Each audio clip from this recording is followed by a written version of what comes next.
Rubber കച്ചവടവും ബ്ലേഡും ഒക്കെ പോരാഞ്ഞിപ്പോ പെണ്ണുമോഷണം തുടങ്ങിയടാ. മനസ്സിലായില്ല? അയ്യോ പാവം, സാറിനൊന്നും അറിയില്ല. ആ ചുങ്കത്താനത്തെ ദീനാമ്മയുടെ മോളെ തട്ടിക്കൊണ്ടുപോയത് നീയും നിന്റെ അനിയനും കൂടെ അല്ലടാ. സാറേ, ഞാനൊന്നും ഞൊടിച്ചാൽ അവൾ എന്റെ കൂടെ ഇറങ്ങിപ്പോരും. പിന്നെന്തിനാ തട്ടിക്കൊണ്ടു പോകുന്നേ? പ്രസംഗമൊക്കെ സ്റ്റേഷനിൽ ചെന്നിട്ട്. ഇപ്പൊ നീ വണ്ടി കയറ്. സമര, ഞാൻ സാറിന്റെ കൂടെ പോയിട്ടില്ല. ജോണി വരുമ്പോ സ്റ്റേഷനിലേക്ക് വരാൻ പറ.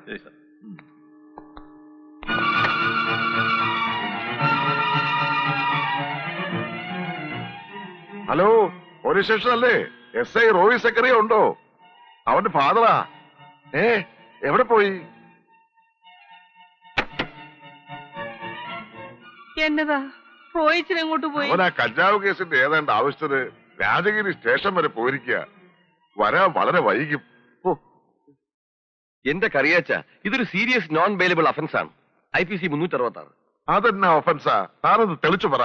ഒരു പെൺകുട്ടിയെ അന്യായമായി തട്ടിക്കൊണ്ടുപോയി തടങ്കലിൽ പാർപ്പിച്ചാൽ 10 വർഷം വരെ ശിക്ഷ കിട്ടാവുന്ന കേസായത്. എന്റെ മക്കൾ അങ്ങനെ ചെയ്തിട്ടില്ല, ചെയ്യേയില്ല. പക്ഷെ പെറ്റീഷൻ അവരുടെ പേരിലാണല്ലോ.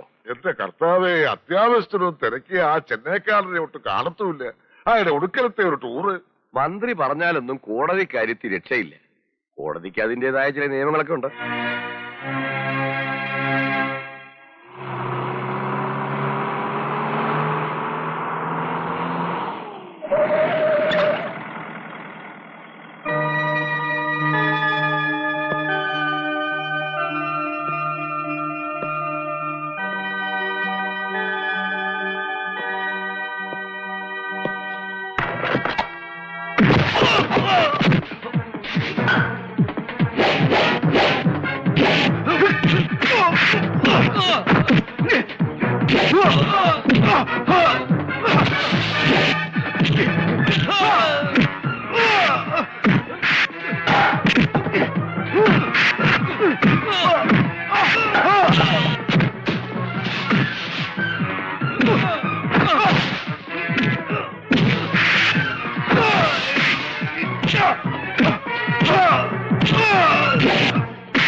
പേട്ട പോവല്ലേ, ദൈവത്തെ ഓർത്ത് ഞാൻ പറയുന്നതൊന്ന് കേക്ക്.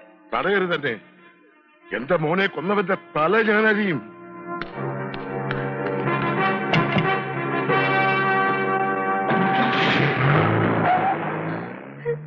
അപ്പച്ചനൊറ്റയ്ക്ക് അവിടെ ചെന്ന അവരെല്ലാം കൂടി കൊല്ലും.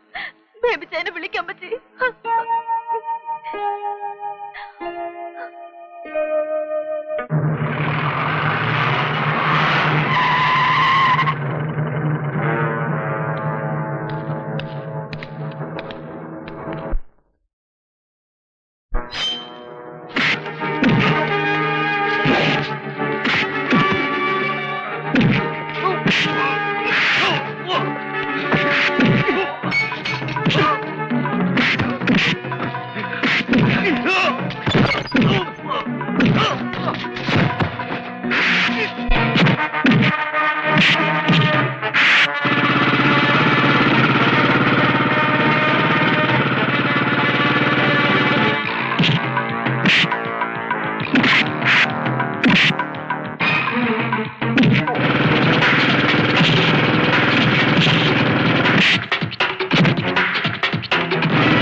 കറിയാച്ചന്റെ മക്കളുടെ എണ്ണ എടുത്തപ്പോ നീ എന്നെ അങ്ങ് വിട്ടുകളഞ്ഞു.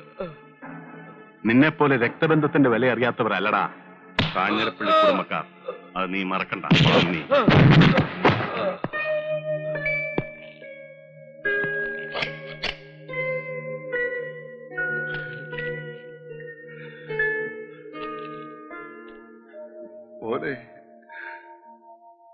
നമുക്ക് വീട്ടിലേക്ക് പോകാം. അപ്പച്ചമ്മ,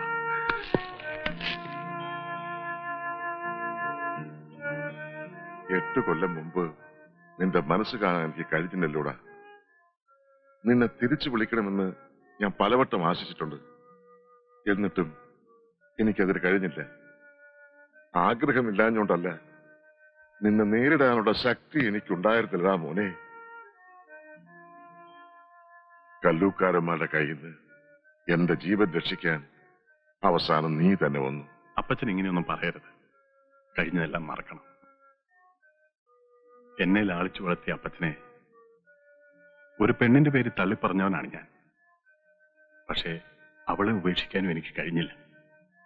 വാക്കുപാലിക്കാൻ കഴിയാത്തൊരു മകൻ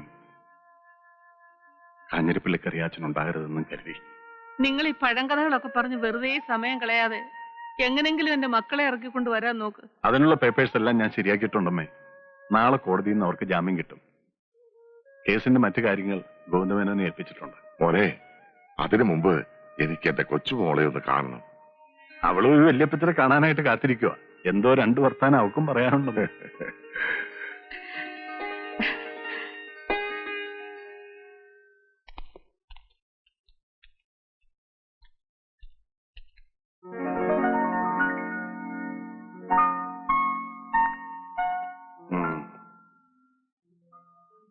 നിങ്ങൾക്ക് എന്തെങ്കിലും സംഭവിച്ചാൽ ഈ ഇച്ചായം വെറുതെ ഇരിക്കുമെന്ന് കരുതിയോടാ. എന്താടാ ഇത്?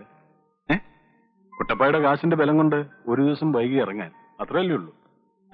വാ, നമുക്ക് വീട്ടിലേക്ക് പോവാം. വാടാ.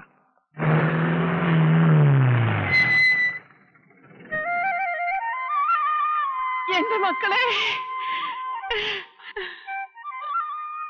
അല്ല, നമ്മളിങ്ങനെ ഇവിടെ നിന്നാ മതിയോ? അകത്തേക്ക് കയറണ്ടേ? വാ. ആ മക്കളെ, കഴിക്കാൻ വല്ലോണ്ട് കഴിച്ചാരെ? നല്ല വിശപ്പ്. ഊണ് കഴിക്കാം. ഒരുപാട് കറിയൊന്നുമില്ല കേട്ടോ. കുറച്ച് ഉണക്കമീൻ ഇരിപ്പുണ്ട്, അത് വറക്കാം. ആ ഉണക്കമീൻ ഉണ്ടെങ്കിൽ പിന്നെ എന്റെ മോന് വേറെ കറി ഒന്നും വേണ്ട. ദേവിജയൻ പറഞ്ഞിട്ടുണ്ട്. അല്ല, അപ്പൊ എന്റെ കാര്യമൊന്നും പറഞ്ഞിട്ടില്ലേ? പിന്നെ ചെറുപ്പത്തിനെ അമ്മച്ചോട് പിണങ്ങി കിഴക്കയിലെ നാണിപ്പണിക്ക് ഇത്ര മുല കുടിച്ച കാര്യമല്ലേ? അങ്കിൾ, ഇവിടെ ഒരു ഗസ്റ്റ് വന്നിട്ടുണ്ട്. ഗസ്റ്റോ? ആ, ഒരു ചീഫ് ഗസ്റ്റ്. അതാരാ ഞങ്ങൾ അറിയാത്ത ഒരു ചീഫ് ഗസ്റ്റ്? പറയട്ടെ പപ്പ? വേണ്ട. ആരാ ബേബിച്ചേ? അത് പറയത്തില്ല, സസ്പെൻസ് ആണ്. പറ, ആരാ? പറയാ നീ. എന്നാ നേരിട്ട് പരിചയപ്പെടുത്താം. വാ.